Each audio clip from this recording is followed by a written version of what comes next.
Hey, hello, David. What's up? Yeah, hey Shed. I trusted that you were going to be on this podcast recording that's happening right now. Um, Oh, that's is that's everything? right now. Yeah, like I was really trusting for you to be on. Like this was the time that we agreed. Oh, I'm so sorry. I just broke your trust, and that's what we're talking about today on the Shed Some Light podcast. What is trust? What's trust got to do with it anyway? What's trust got to do with it? Got to do with it.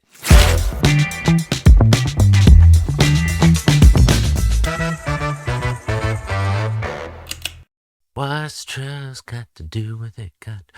Oh, we're live. We're here. Woo! I was just having my elongated Tina Turner moment there. If you aren't familiar with that tune, what's love got to do with it? You're welcome. Put that into your search menu.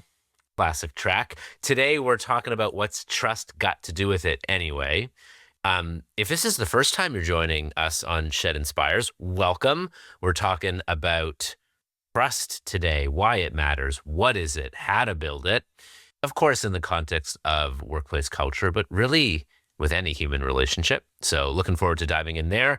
And David and I will share some personal stories and try to keep this interesting to make you laugh and leave with something new, a tool, a tip, something that you can do to build greater trust with the people around you by the end of this episode, even during this episode. So, we hope you make it to the end, but if not, hey, we hope you get something. Um, and so far on the podcast, we've really spent a lot of time on leadership. What is leadership? We created the Wheel of Leadership tool as an assessment, a 360 tool to evaluate your own and others' leadership. And we just came off a fun sort of mailbag episode where we got some reactions to our definition of leadership. So if this is the first time you're joining us, welcome. We're talking about trust. If you want to join us from the beginning of the journey, as we first talk about and define what is leadership, you can go there. But David, as we hop in here, how you doing? What's up?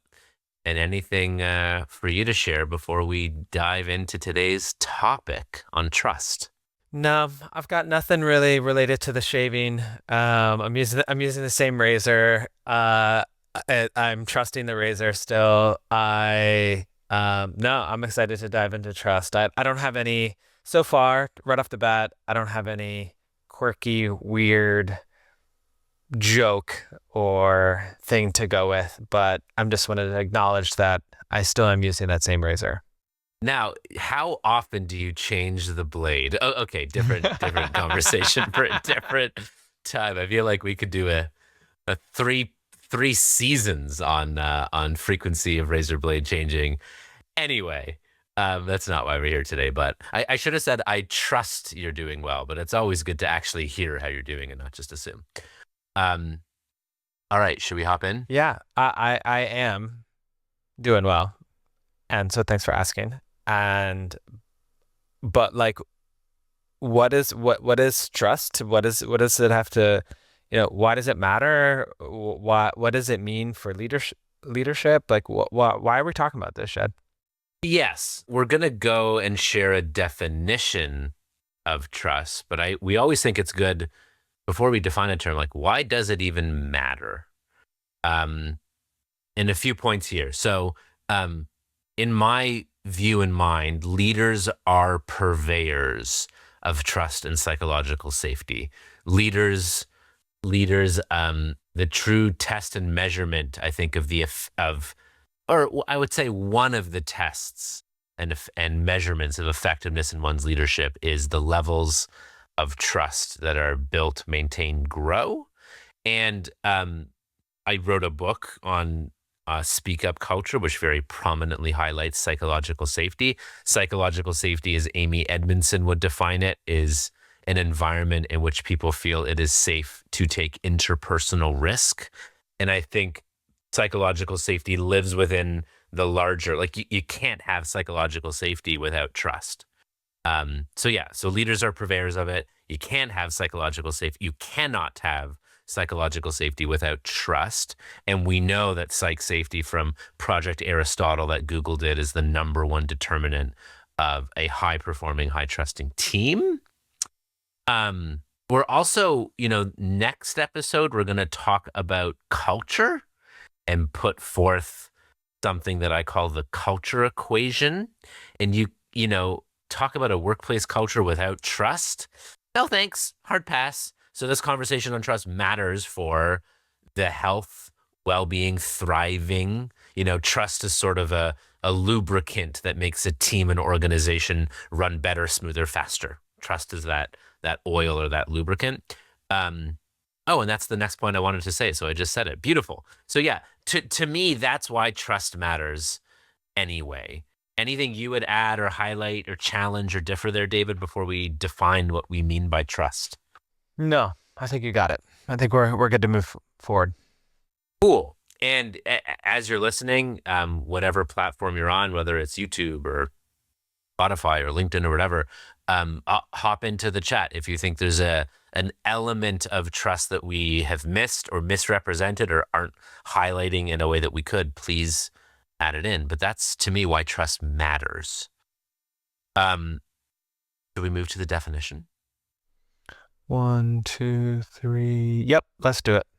Again, if you've joined us this long, you might be catching a theme here, which is like part of my jam is how do we take all these words that we know matter, but we don't have a common understanding or definition of, and how can we ensure we're saying the same thing, using them in the same way? As my colleague Simon Sinek, who I've worked for many years with, one of my favorite quotes of his is, simple ideas are easy to understand. Ideas that are easier to understand can be repeated. Ideas that are repeated change the world. And so we have these foundational words when having a podcast about leadership development and healthy, thriving organizational culture. We're going to use words like leader or leadership or lead. We're going to use the terms trust and team. We're going to use the word culture. What do we mean by these words? How do we interpret them? And do we have a common understanding of what they are and how to do them well? Not uniformly, but well, so that we can actually be working from the same common definitions and make progress together. And I think trust is no exception. Like, give me the leader or organizational workplace who says like, trust, not important. I'm pretty sure we all know that it's important, but what is this phenomena of trust? How do we do it? How do we do it well? I have a belief that trust can be built, earned. It can also be maintained and repaired, because sometimes we will do things, whether intentionally or unintentionally, where we burn or take a step back or two or many steps back from trust. So how do we build it? How do we maintain it? And how do we repair it if we've broken it on purpose or otherwise? So we have a definition, and we're going to unpack it as we do. And then we have a framework for trust called the 4 C's model that we're going to unpack as well. So should we drum roll and define? Bitty bop bop boom. There we go. Okay. So this is our definition of trust. And if you're watching on YouTube or on video, you will see this definition flash up, and we're going to dissect it. So the way I'm going to say that I am defining trust, and then we'll break it down, David, together and see if we can both sign up for it. So trust, a belief that another person or party has our own best interest, not only their own best interest, at heart and in mind, exhibited through their behaviors. That is a mouthful. I'm going to say it again. A belief that another person or party has our own best interest, not only their own best interest, at heart and in mind, exhibited through their behaviors. Shall we unpack that sucker? Drum roll again or no? I mean, like, I'll always welcome a drum roll, but it might be beating a dead drum here. Yeah, I might be poking holes in your drum, so it has less efficacy. So one is, I think trust is more than a feeling, and this is work that I've done with my friend Rich Diviney. Again, you'll hear us reference Rich Diviney retired Navy SEAL, best-selling author of The Attributes and Masters of Uncertainty, an all-around great dude and leader and friend. Rich has taught me, so trust is more than a feeling. Trust is a belief. A belief that, to me, another person or party has our own best interest at heart and in mind. Now, we say has our own best interest, not only their own best interest, because I think at any given moment, we can both do service-oriented, selfless, as well as selfish. Like, I think as humans, we're constantly balancing what's good for me versus what's good for the group.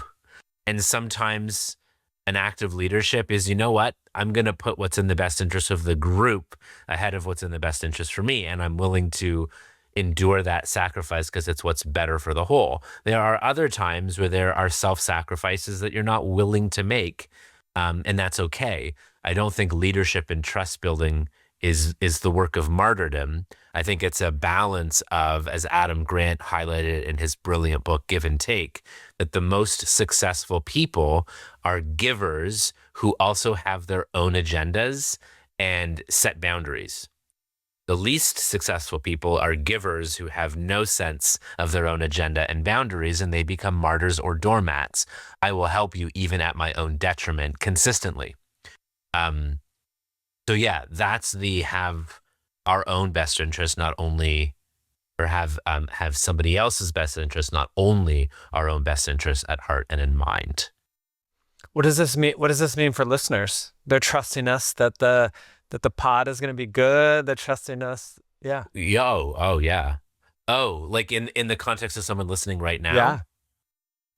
Well, if you're still listening, it means that we're either delivering some value or you have no idea how to stop pressing play, or it's still playing, but your earphones aren't in your head. So if you're still listening, I guess there's trust that we have something to offer you that is of help and of service.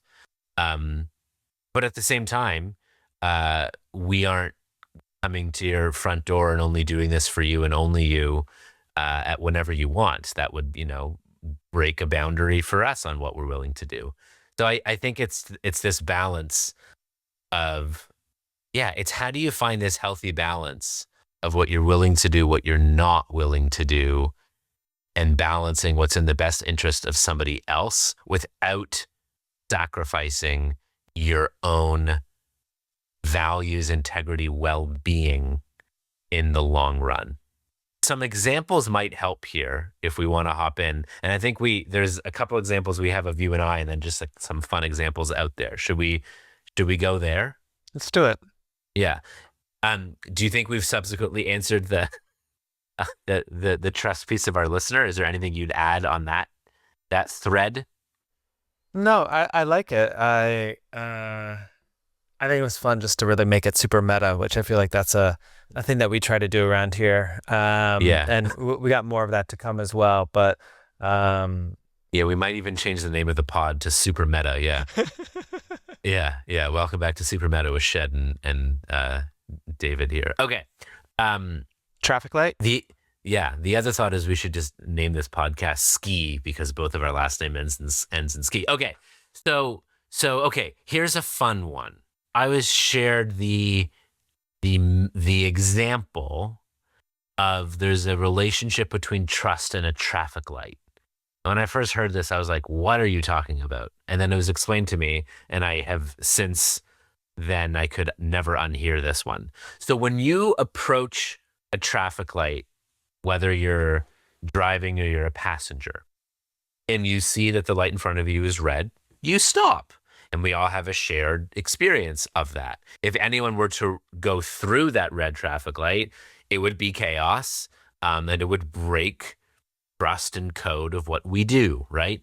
Now, when that light turns green, and green means go, in like the best, most safest version of me driving, I'll still look both ways, particularly if I'm the front car for pedestrians or someone who's missed the fact that the light has changed.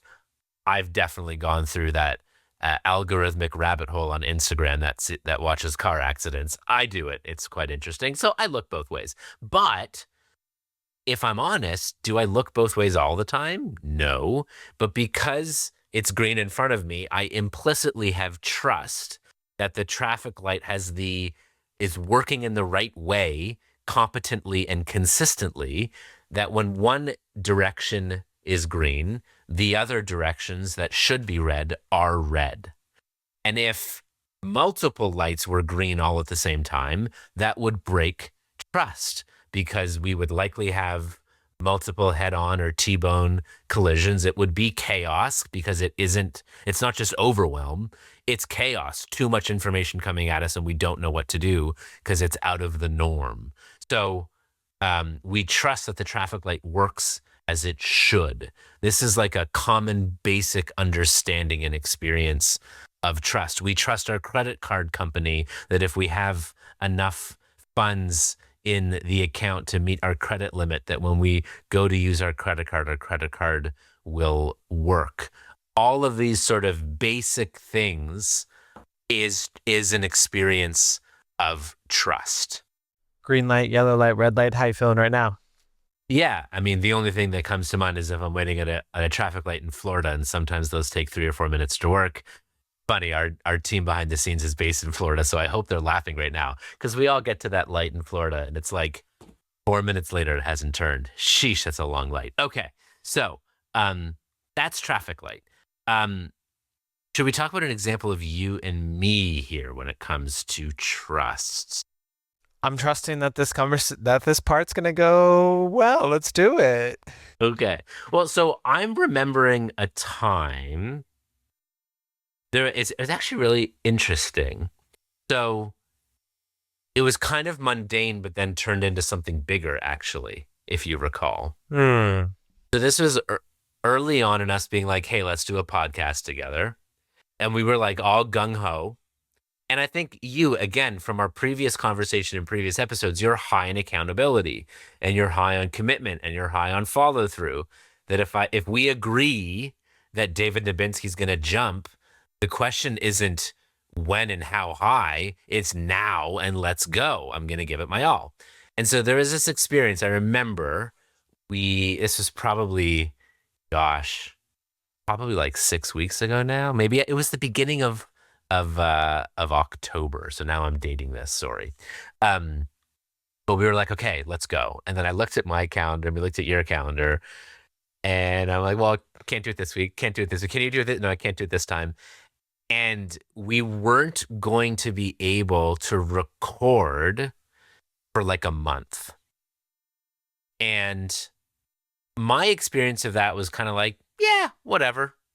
We also earmarked a time in the calendar when I was going to be in your neck of the woods and we were going to hang out, and we ended up hosting a dinner and a podcast event, which was great fun. And it worked out, I think, great. I'd be curious if you have a different experience.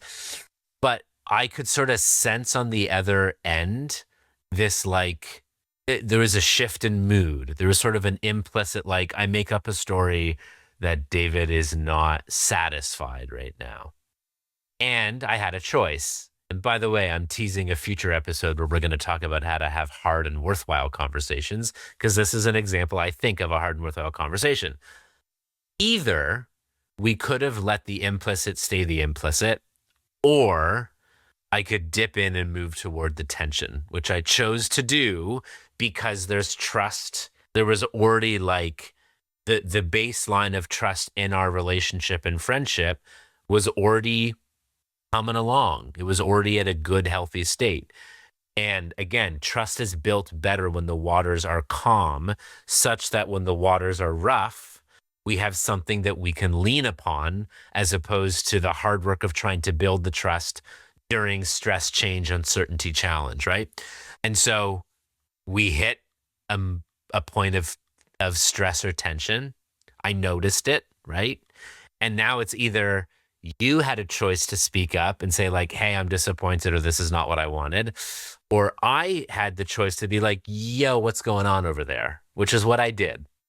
And now, because there's trust, you didn't go nothing. You were like, well, and I'll let you sort of say what you said or what your experience was. And feel free to add in any of your narrative or commentary on this experience as well. I think you've kind of framed it well enough, and like the way you're framing it is, the story that you're telling yourself. I think the way that you're framing it is also very similar to story to the way that I'm telling myself, and I think it's like came down to like, we started working together, and I really wanted to deliver quickly, and was feeling like the I don't want to say delay, but it was more about like if it was possible, like possible to Yeah. go fast and sooner. But was that like ideal?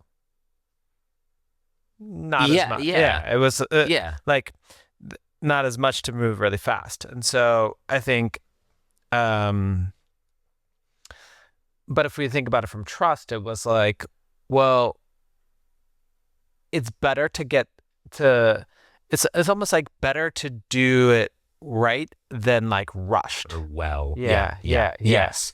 Quality was more important than speed for yeah, both of us. yeah, Though it maybe wasn't your truest, highest hope of how yeah, things would go. yeah. Like in my mind, I would have loved to have, working with you, working for you is like to deliver like value as soon as possible was a little bit how I was hoping to get into this and hoping to go. And like the calendar situation is more about like, well, It is what it it is. is what it is. Yeah. And it's like, well, it's a little bit far out. It's like, now what's Shed going to be thinking? Is he thinking that like I'm not delivering because like mutually the best time is in a couple of weeks. Yeah. And yeah, so that's like, but if we both believe that we're both trying to make the podcast happen well, and happen as like when it's supposed to and when it's best for both of us, then that's okay. But like, I don't know if we would have, um and maybe we could have articulated this a little bit more of like, the most important thing is to record ASAP or to record when it works well and know that like we're doing our best to make that happen.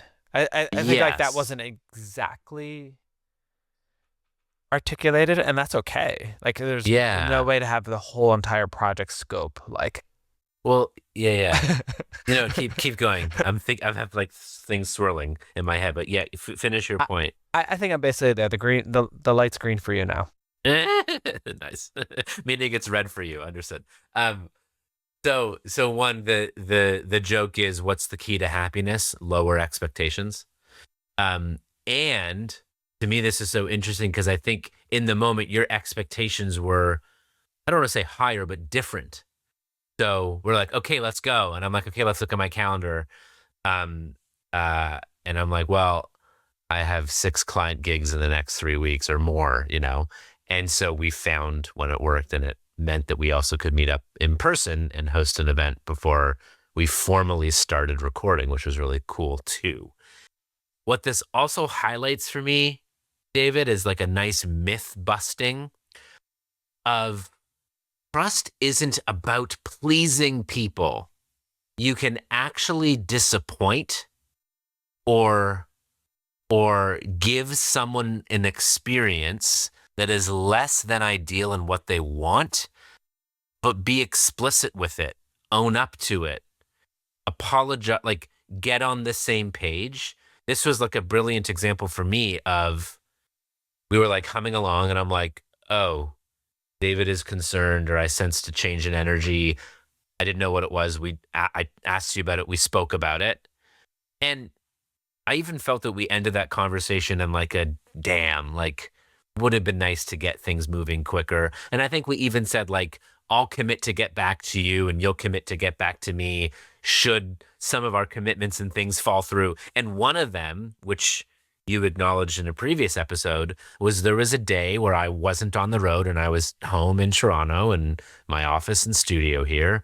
And and you were like, "Oh, could we do it that day?" And I hummed and hawed, and I'm like, "I've made a commitment to my family. My kids don't have school that day. I'm going to be around. I think my wife needs to be at work full time that day." And for you, that actually, based on the feedback you've given me since, was that actually like showed something about me and what I value.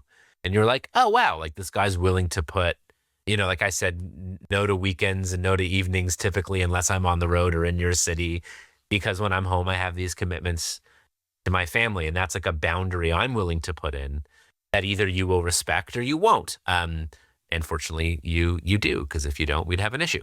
But yeah, so that was really a fun example for me of early in this project. Now we're getting meta again. Early in this project, there was like a moment of contention that we leaned into, or a moment of tension that we leaned into.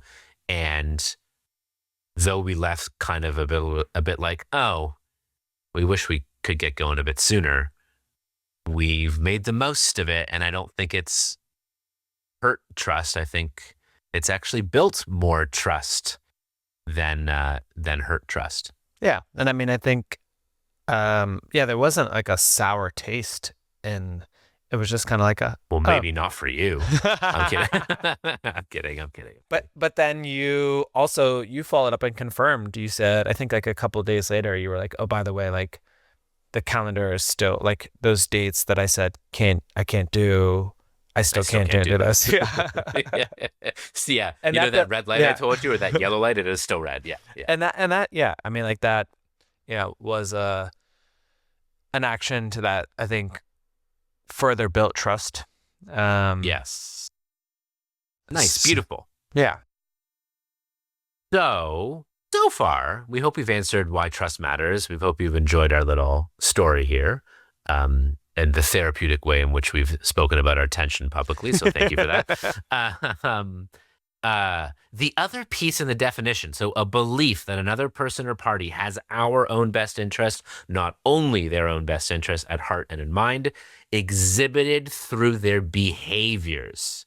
Trust is earned through behaviors. Now the question is, what behaviors?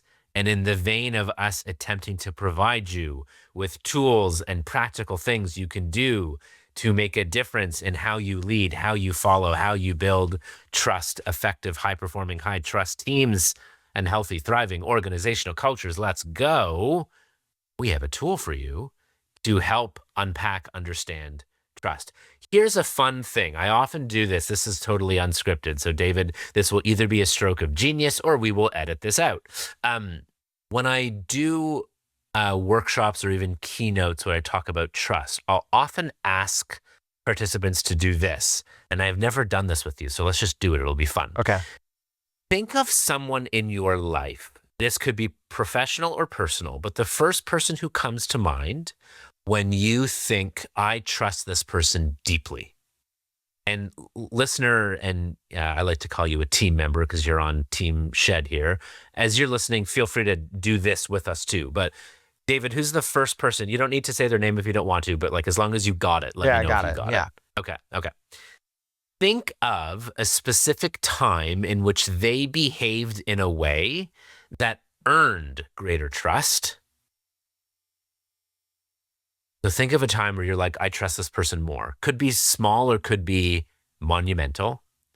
And when you can, whether you're thinking of specific moments or the person, what are the behaviors that they exhibited to earn greater trust with you?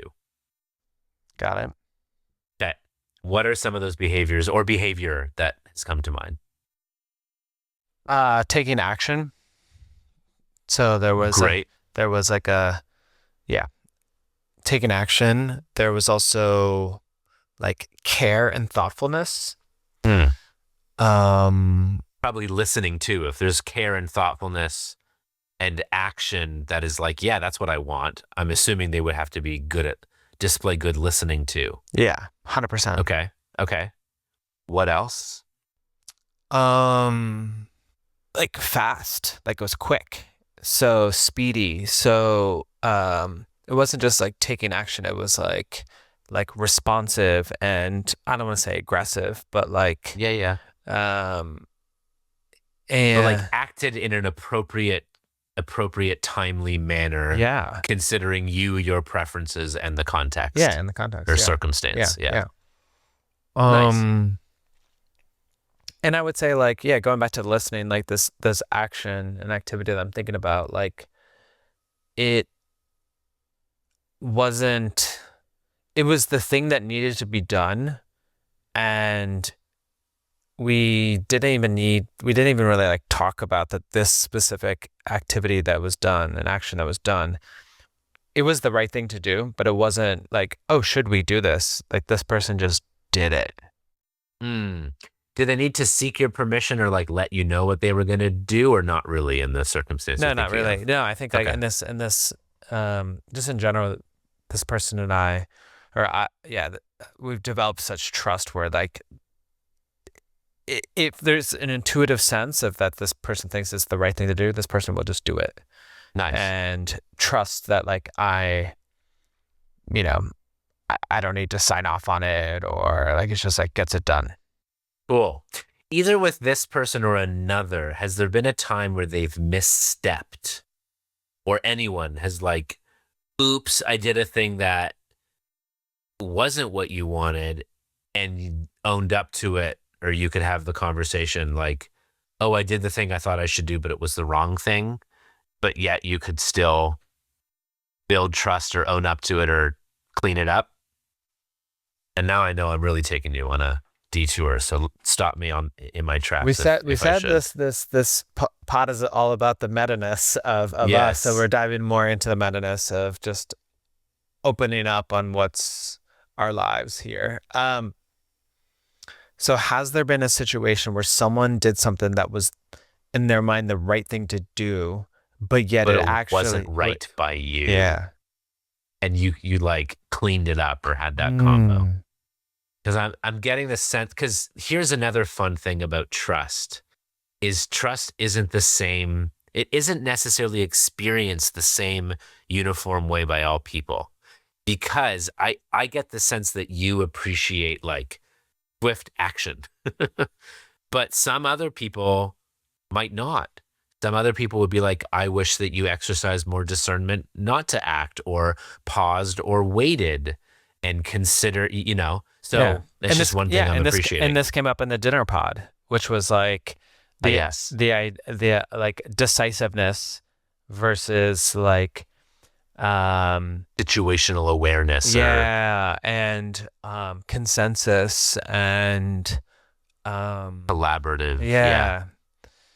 It's interesting. It's Nice. like there's a lot of times where I like collaboration.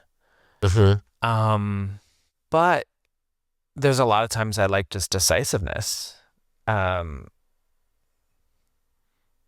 I'm trying to Yeah. think of like what are this like to me what's coming up is like this is a half-baked thought. I don't know if it's Yep. fully Yep. fleshed out, but I wonder how much of like of how high the trust is. Like if trust is really high, am I really okay? Like I think if trust is really high, I'm really okay with someone being decisive. If trust is low, particularly maybe around things that I really care about, um, I probably want more consensus and more collaboration. Or control. All right, now We we're get, really getting into David's life now. yeah. um, yeah, but yeah, I mean, my experience of you is you do appreciate efficiency, progress, momentum, action.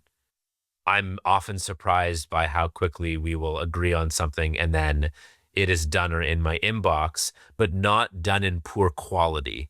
There are people that I've experienced that are on top of it, but it's disheveled. My experience of you is you're on top of it and it's appropriately thorough. It isn't analysis paralysis. It well captures what we agreed upon and even then some. So, all right.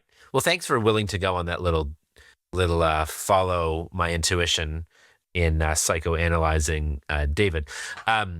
So Let's get to the tool, shall we? Yeah. So when it comes to exhibited through our behaviors, what are the behaviors of trust? There is no one model or framework of trust out there. There are many. This is one that I like, and I first came across it from, again, my dear friend and colleague, Rich Diviney, and he helped develop pieces of this and help make it his own as well, in work that he did previously with the Chapman and Co. Leadership Institute out of Clayton, Missouri, close to St. Louis. Great team and folks there doing some amazing work under the leadership of Bob Chapman there at Barry Way Miller, Chapman and Co. Leadership Institute. So they have the Rich Diviney and Chapman and Co. has this model, the 4C's framework. And the 4C's are competency, and you'll see this on your screen as well if you're watching on video, competency, consistency, compassion, and character. And let's define these. So competency, being capable and skilled at what you do. A sort of quote for this is, I trust you to do the thing right. I trust you to do the thing right. That's competency. Consistency, showing up reliably over time and us having a consistent experience of you. If you walk out of a leader's office or a virtual meeting with a leader and one of your colleagues says, is it a good day today? Chances are not a consistent leader, more volatile. The quote for consistency, I trust you to do the thing right over time. Repeatedly, right? So that's competency, that's consistency, competency, thing right, consistency, thing right over time. It is far easier to forgive when it comes to high trust relationships and like close, intimate working relationships or partnerships, personal, romantic, professional, whatever it might be. It is far easier to admit and recover from mistakes of competency and consistency than it does of mistakes of character and compassion. And this is contextual.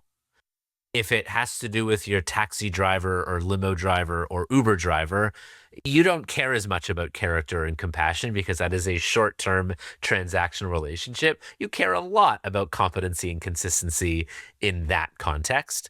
But we're talking about thriving relationships, thriving workplace relationships. So competency, consistency.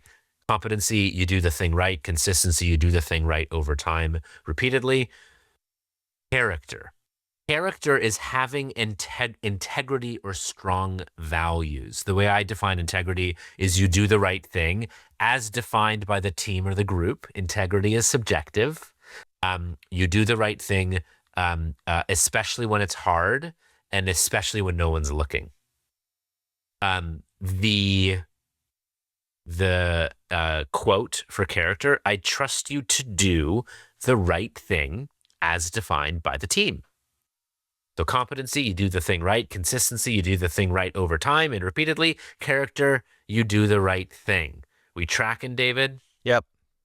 And then compassion. Compassion is caring about others and their well-being. A nice nod to one of our essential leadership attributes, which is compassion, our second one, just under decisiveness.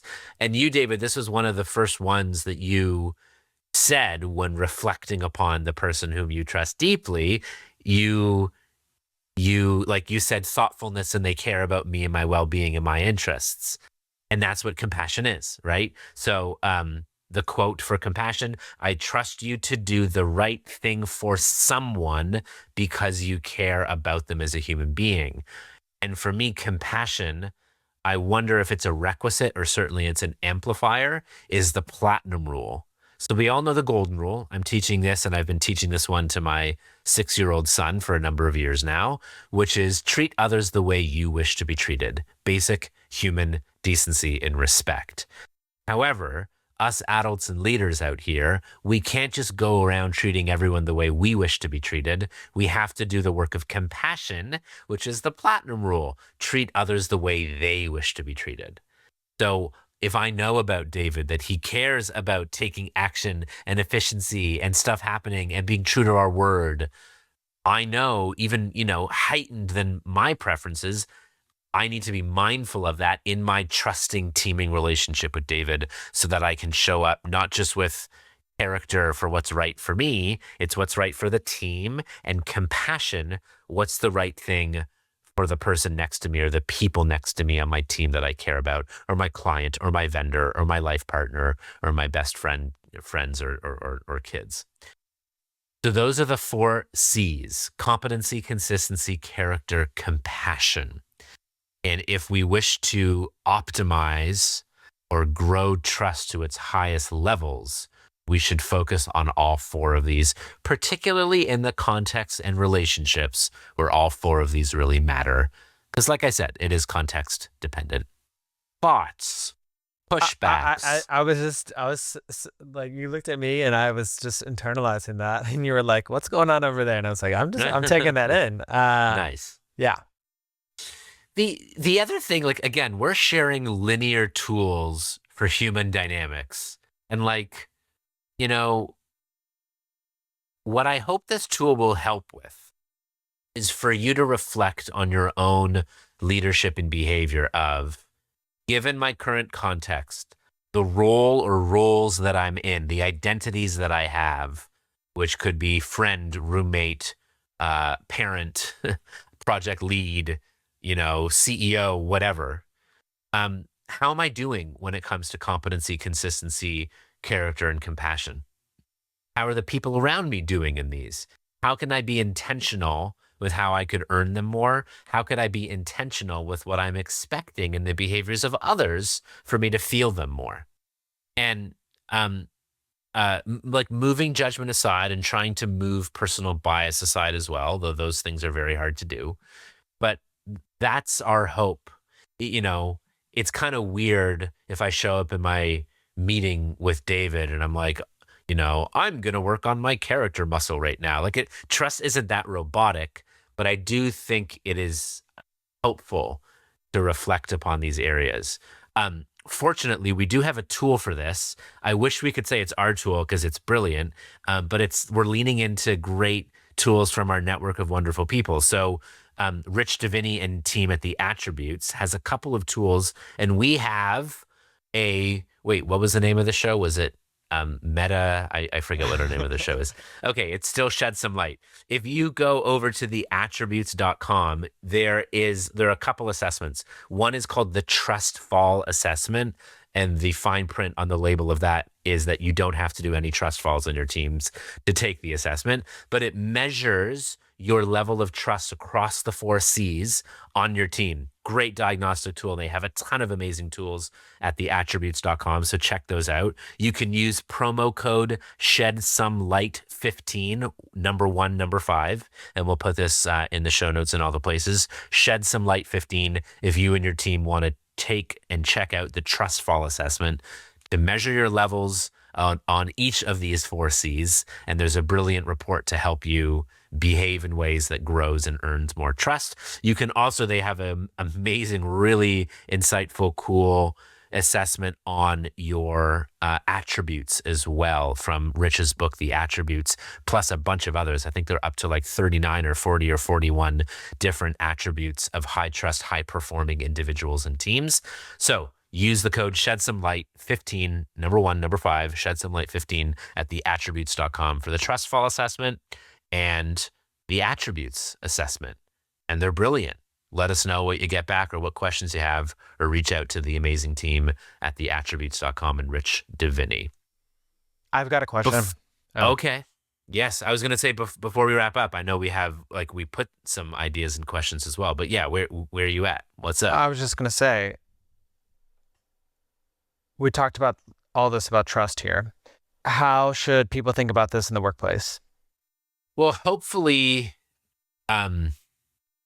people have already been thinking about this in the workplace, but if we haven't done that for you yet, I trust you to stop listening because we haven't done our job. But I do think there's some things we can hit sort of head on here. So one, when it comes to the workplace and leadership, we've established that the currency of leadership, or the only true test of are you leading, is are people following? And the question is, do you follow someone if you don't trust them?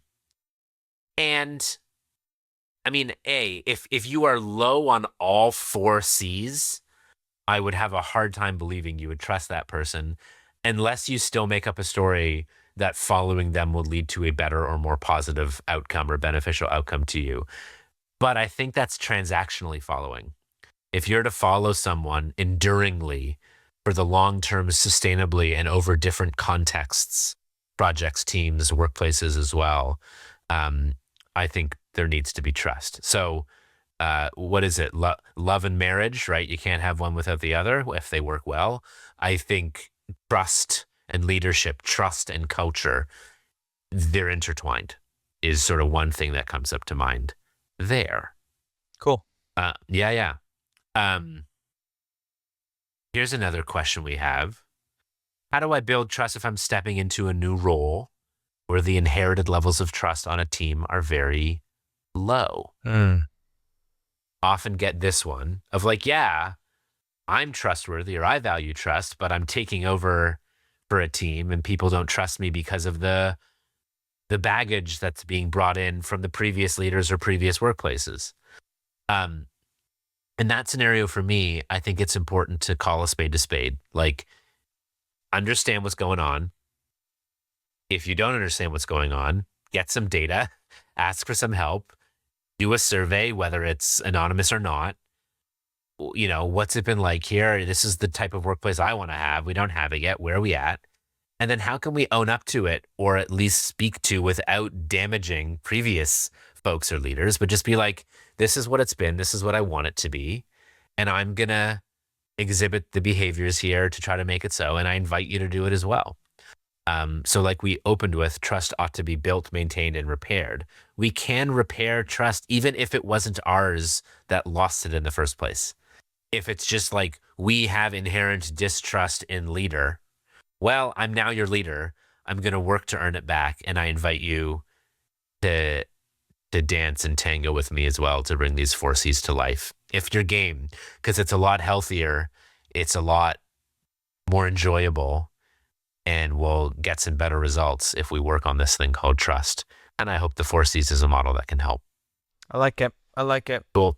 I mean, I hope that it's not. I don't like hearing that there might be low trust amongst teams, but I like. Are you surprised? But I like how we've got some thoughts for that situation. Nice. Anywhere else we want to go before we close out here?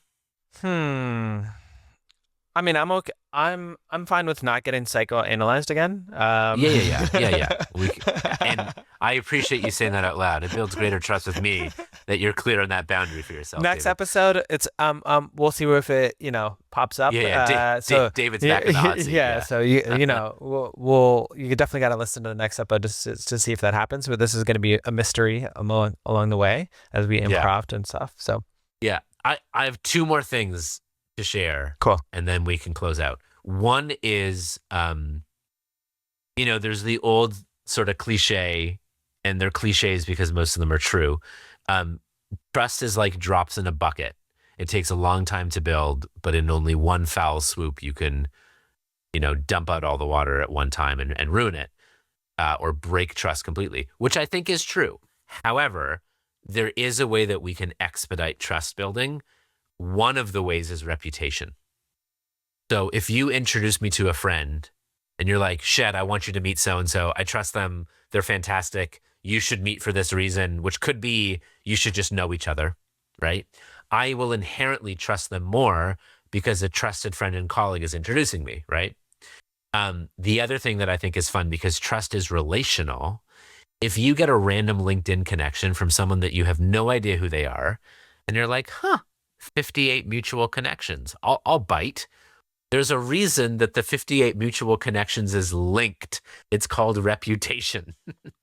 And you click the link, and based upon the people that are there, you might accept that LinkedIn request or decline it based upon the people that are there, whether you respect, love, admire, trust those people, or you think they're jerks, phonies, whatever, right? So you can actually expedite trust because our reputation walks in the door before we do, based on how we know each other, based on common connections, based on introduction or your relationship to that person.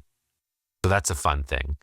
And then I think a fun way to close this out is, as we've said before, there are certain fates in life and leadership and career that are less meaningful when we claim them.